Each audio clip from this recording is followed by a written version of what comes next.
Okay, second video. So now we're going to move up onto the top gutter strips, which are the welded seams.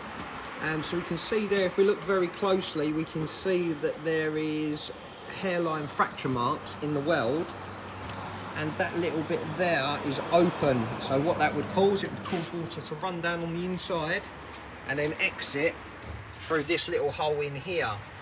Also, if we look at the anchor points, we can see obviously there's a fracture there. This isn't leaking yet, but obviously after time, after it flexes, it will open up.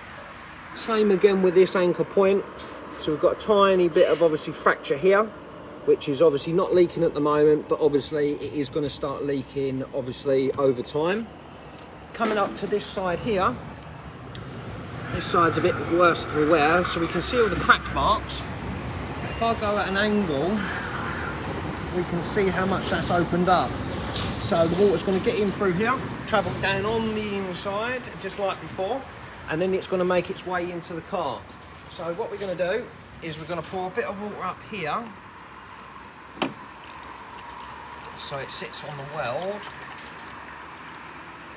And then what that should reveal is a tiny little puddle on the inside in that little square bit I just showed you. So we'll put loads of water in now, because it's got to have time to work its way down past obviously all of the vents, or the inner side of the car.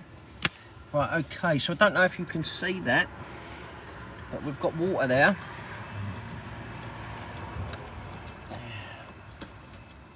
I can't get my finger in there because my finger's too short. But the water is running down just past that sill. So it's just running down here and then collecting in this spot here. So we've got multiple leaks on the back here.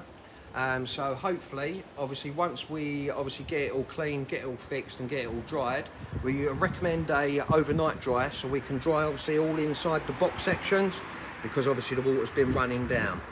Okay, lovely.